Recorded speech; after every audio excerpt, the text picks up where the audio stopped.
జై గురుదత్త శ్రీ గురుదత్త. మనం పాసురంలోకి అడుగుపెట్టే ముందుగా మన అమ్మ ఆండాళ్ళ తల్లిని అంటే గోదాదేవిని ఒక్కసారి నమస్కరిస్తూ ప్రార్థన చేసి ఆ తర్వాత పాసురంలోకి మనం అందరం కూడా అడుగు పెడదాం.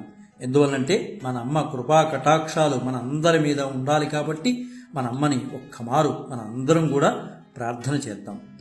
నీళాతుంగస్తనగిరితటి సుప్తముద్బోజ్య కృష్ణం పారాజ్యం స్వం శృతిశతశిరసిద్ధమజ్జాపయంతి స్వోచ్చిష్టాయాం సృజనిగళితం యా బలాత్కృత్య భుంక్తే గోదా తస్యై నమ ఇదమిదం భూయ ఏవాస్తు భూయః.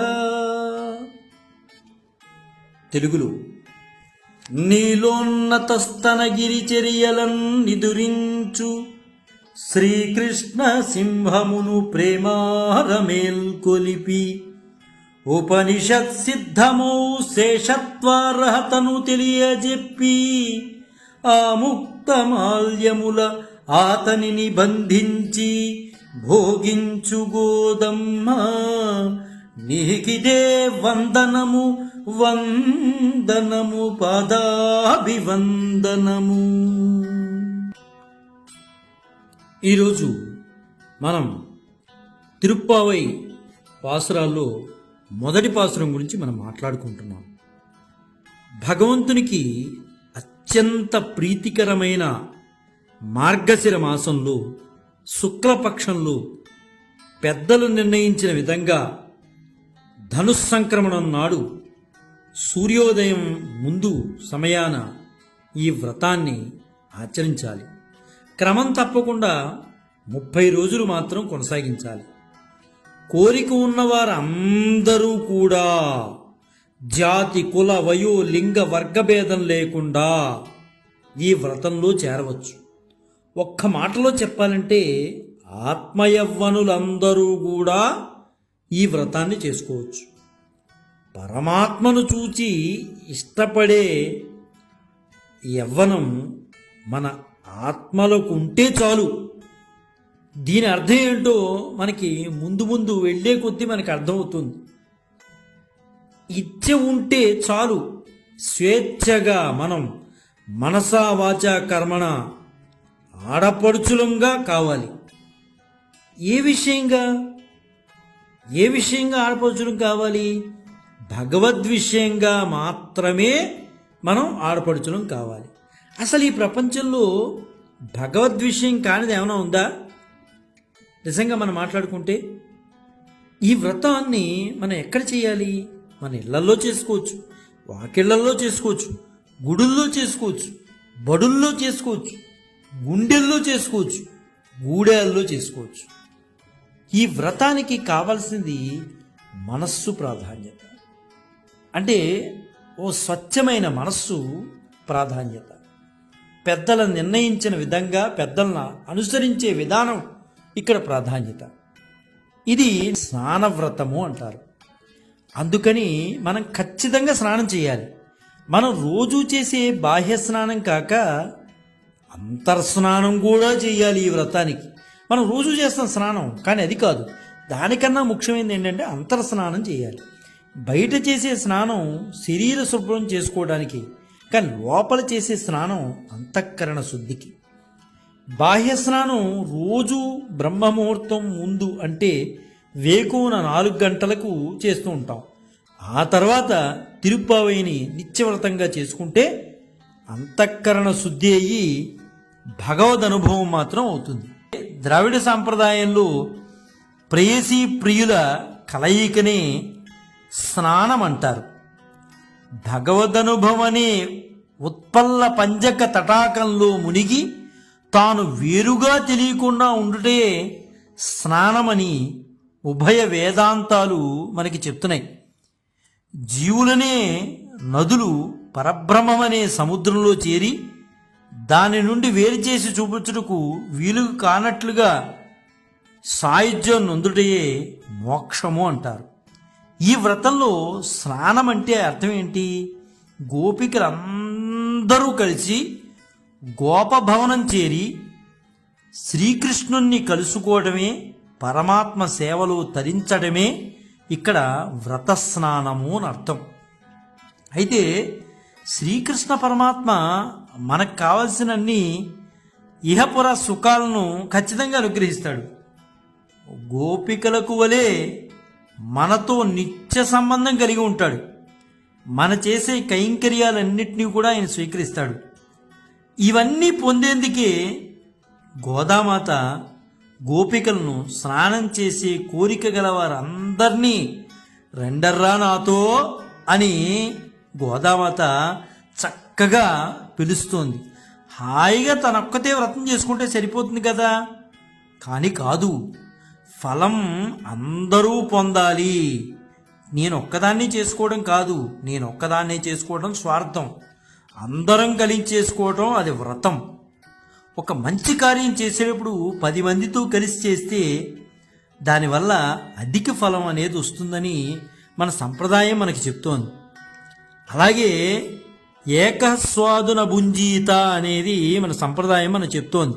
ఒక మంచి పదార్థాన్ని తాను ఒక్కడే తినకూడదు, నలుగురికి పంచిపెట్టి తింటే దానికి అర్థం పరమార్థం రెండూ చేకూడతాయి. అందుకనే గోదామాత గోపిక నందవ్రజంలోని కన్నెపడుచులందరినీ కూడా వ్రతానికి ఆహ్వానిస్తోంది. ఎంత చక్కగా చెప్తోందంటే శ్రీకృష్ణ కైంకర్యమే వారి ఐశ్వర్యం కనుక వారు దివ్యాభరణాలను దాల్చి ఉన్నారట. అదేంటంటే స్నానానికి వెళ్ళేవాళ్ళు మంచి ఆభరణాలు ధరించడం ఏంటి అని మీకు అనుమానం రావచ్చు. ఆ గోపికలందరూ కూడా దివ్యాభరణాలను దాల్చేసి ఉన్నారు.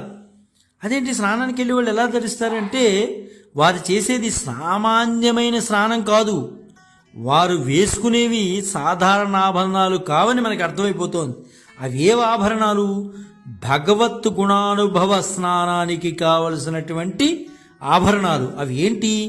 జ్ఞానము, భక్తి, వైరాగ్యము, ఇలా ఏవైతే ఉన్నాయి వీటినన్నిటినీ కలిగి ఉన్నటువంటి ఆభరణాలను ధరించి ఉన్నారు. అందుకనే వారిని నేరిళైర్ అంటే విలక్షణమైన ఆభరణాలను ధరించిన వారిలాగా గోదామాత మన పాసురంలో ఆ మాట ఉపయోగిస్తుంది. నేరిళైర్ అనే పదాన్ని ఉపయోగిస్తుంది అన్నమాట.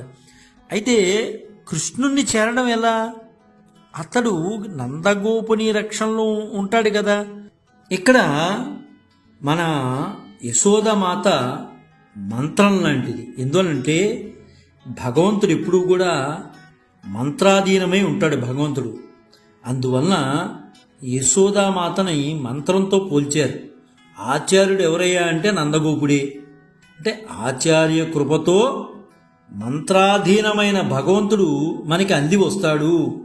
మనకి ఏది హితమో అది చూచి మనకి అందిస్తాడు అనేటటువంటి భావనతో మన అమ్మ గోదాదేవి చక్కగా పాసురాన్ని పాడుతూ గానం చేస్తూ మనందరికీ ఆహ్లాదాన్ని కలిగిస్తోంది. ఒక్కసారి మనం కూడా తమిళము తెలుగులో ఆ పాసురాన్ని పాడుకున్న తర్వాత దాని భావాన్ని తెలుసుకోవడానికి మనం ప్రయత్నం చేద్దాం.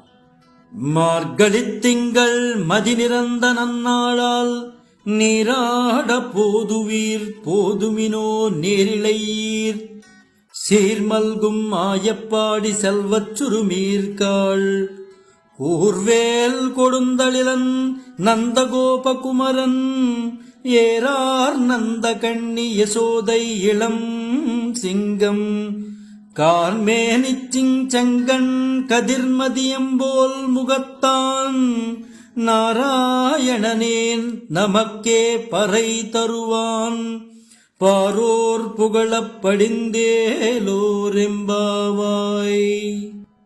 తెలుగులో పాసురం. మార్గశిరమాసాన మంచి వెన్నెల రోజు నీరాడ కోరువారు రారండి రమణులారా, శ్రీలు పొంగెడు వ్రేపల్లె పడుచులారా, మేలియాభరణములు దాల్చిన మేల్బంతులారా, వాడివేలము తోడిగాచు నందగోపసుతుడు సుందరలోచనే సోద కిశోర సింహం సూర్యచంద్రులమించు శ్యామ సుందరుడు నారాయణుడే మనకె పరనిచ్చువాడు చూచువారందరూ స్తుతింపగారండి జగతికే మంగళము కూర్చు మన శ్రీవ్రతము. ఎంత చక్కగా ఉందో పాసురం, మొదటి పాసురం. మన అమ్మ గోదాదేవి ఎంత చక్కగా గానం చేసిందండి. ఓహో, ఇది మార్గశీర్ష మాసం, వెన్నెల నిండినటువంటి రోజు. ఓ అందమైన ఆభరణాలు కలిగినటువంటి ఓ పడుచులారా, ఐశ్వర్యంతో నిండినటువంటి రేపల్లెలో సంపదలతో తొలతూగుతున్న ఓ బాలికలారా, ఈ మార్గశీర్ష స్నానమును చేయవలనని సంకల్పం ఉన్నచో మీరందరూ రండి. మీకు ఆ మనస్సులో గనక సంకల్పం ఉందనుకోండి, అందరూ నాతో పాటు రండర్రా. చక్కగా మనం అందరం కూడా మార్గశీర్ష స్నానం చేద్దాం. ముందు నడవండి మీరందరూ. వాడియగు వేలాయుధములు దాల్చి ఏ విధముగా ఆపద రాకుండా కాపాడుచున్న శ్రీ నందగోపుల కుమారుడగు అందమగు కన్నులతో అలరారుచున్న యశోద యొక్క బాలసింహమును, నీలమేఘశ్యాముడైనటువంటి ఎర్ర తామరల పోలికల కన్నుల కలవాడును, సూర్యుని వలె ప్రకాశమును, చంద్రుల వలె ఆహ్లాదమును ఇస్తున్నటువంటి దివ్య ముఖమండలము కలవాడైన ఆ నారాయణుడే ఈ శ్రీకృష్ణుడు. అతన్ని తప్ప మనం ఎవరినైనా వీరొకరిని అర్థించగలమా? మనం ఈ వ్రతానికి కావలసినటువంటి వాద్య పరికరం ఏదైతే ఉందో ఆయన అడిగి తీసుకున్నాం రండర్రా. అందరం కూడా ఆ పర అనే వాయిద్యమును మనకి నారాయణుడే తప్పించి మిగతా వాళ్ళు ఎవరివ్వగలరు? మనం ఈ వ్రతం చేటుకు చూసి లోకులు అందరూ కూడా సంతోషించినట్లు మీరందరూ వచ్చి వ్రతంలో చేరరండర్రా. అందరూ రండి, అలా పడుకోకండి, రండి, మీరు అందరూ చక్కగా రండి. మనం పర అనే వాద్యమును స్వామివారి నుంచి పొందుదాం. ఆయనే మనకిస్తారు, మనం తీసుకున్నాం. ఆ పర అనే వాద్యమును చక్కగా స్వామివారి దగ్గర నుంచి మనం తీసుకున్నాం.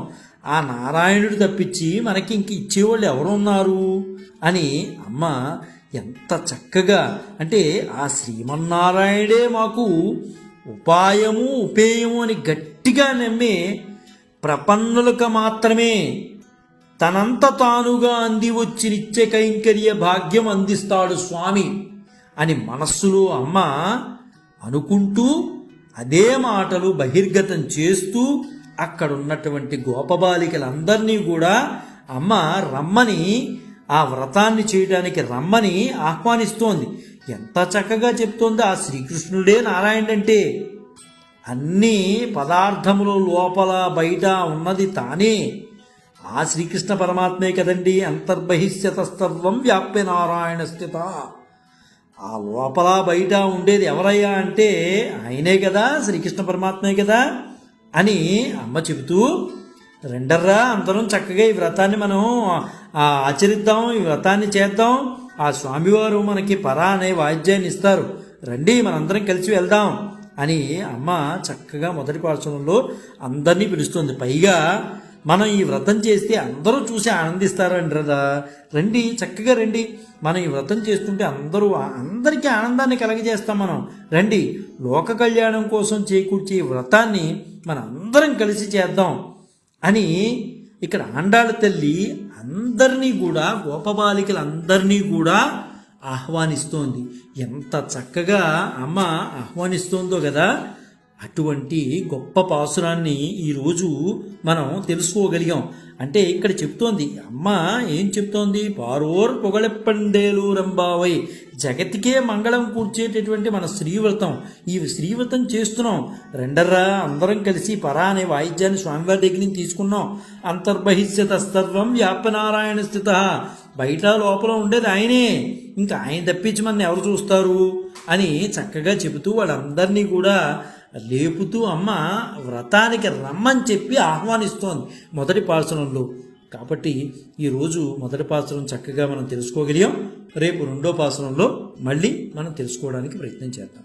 జై గురుదత్త, శ్రీ గురుదత్త, శ్రీపాద శ్రీవల్లభ చరణదాసులు, మానికొండ శేఖర శర్మ, రాజమహేంద్రరావు. స్వస్తి.